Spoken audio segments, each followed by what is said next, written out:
back to the AWP channel. Just wanted to start off by saying thank you guys for the views on the last couple of videos.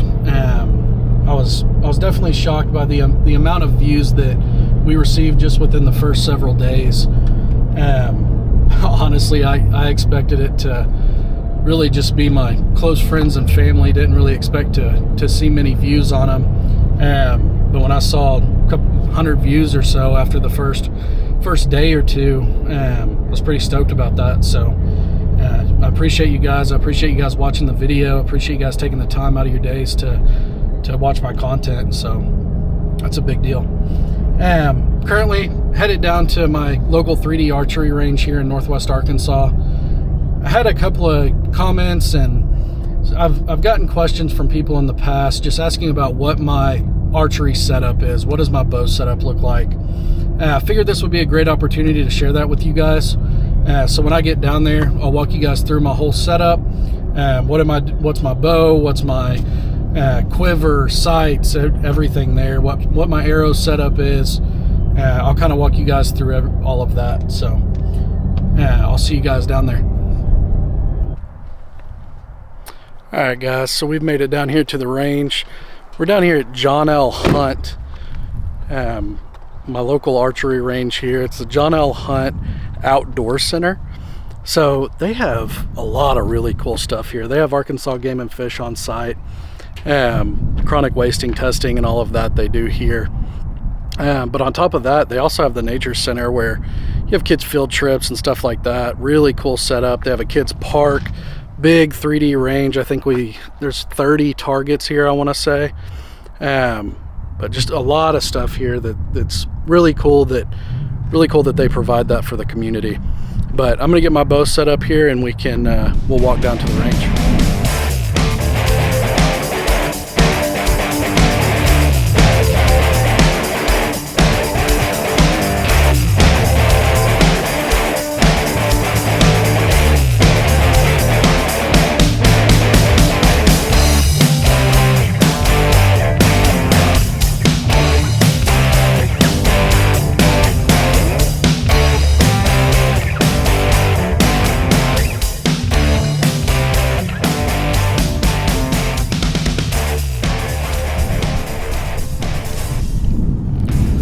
So I still have not found a good way to use the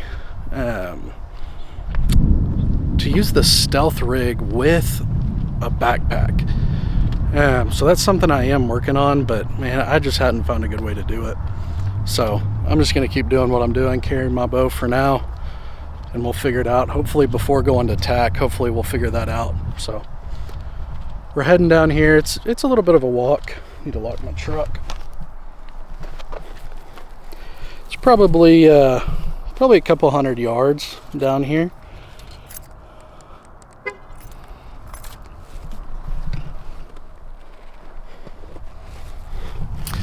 But we're gonna head down this way, see if we can't get a setup. It looks like we might be the only ones here today, to be honest.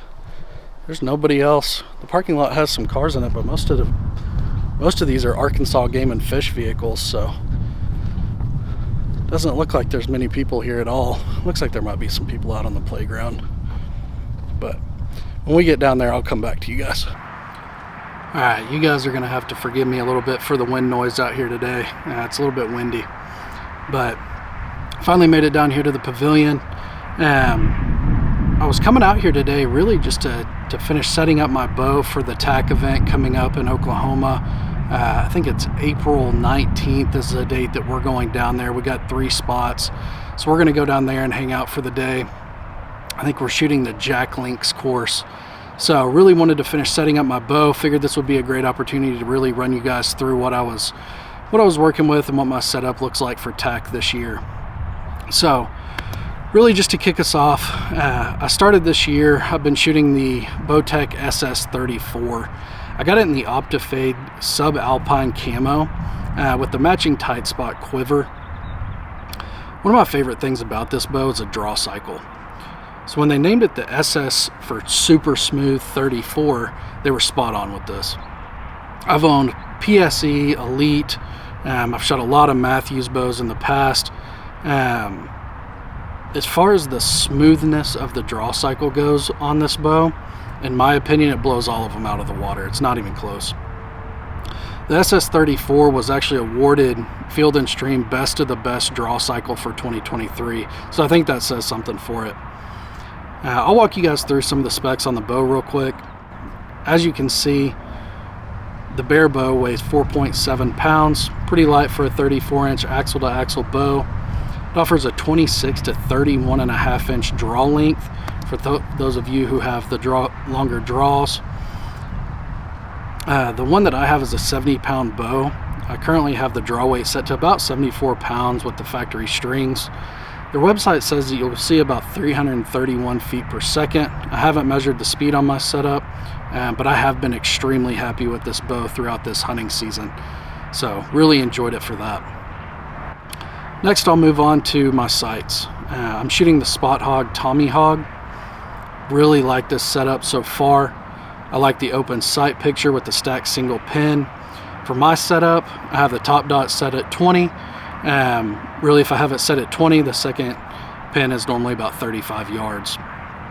It's perfect for what I need during hunting season here in Northwest Arkansas.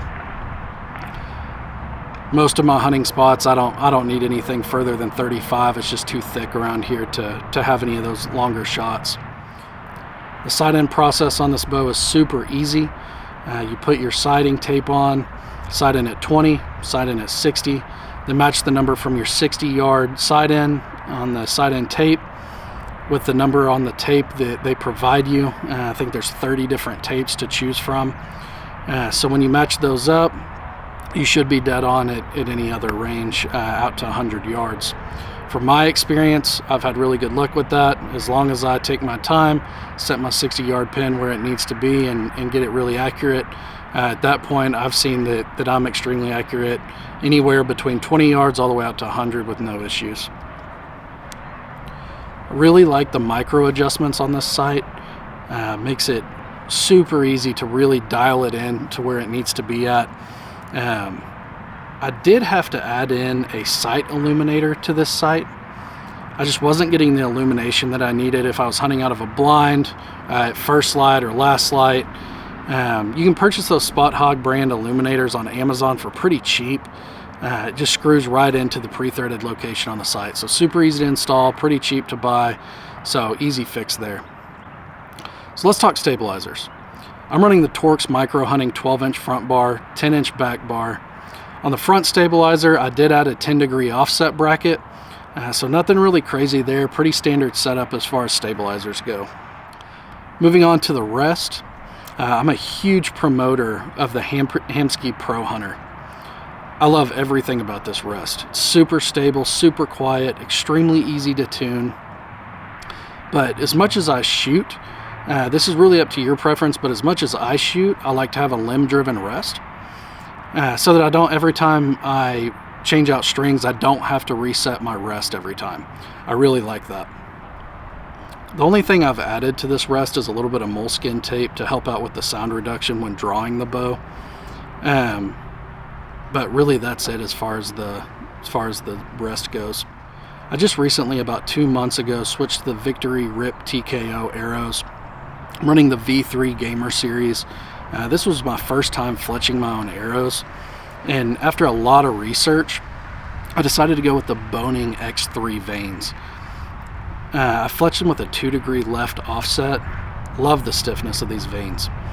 This is the same setup. I don't know if you guys follow him or not, but Chris B, he ran the same setup last year. He has a great video on his arrow setup and how to fletch your own arrows, so check out his channel for those videos. I was able to jump on his website and order the Be Real themed vanes as well as arrow wraps. So that made this process super easy. I had everything that I needed, nothing crazy there. I do plan on doing a video on arrow fletching, so keep an eye out for that video in the future. So really that's all the details on my 2024 Oklahoma Total Archery Challenge setup.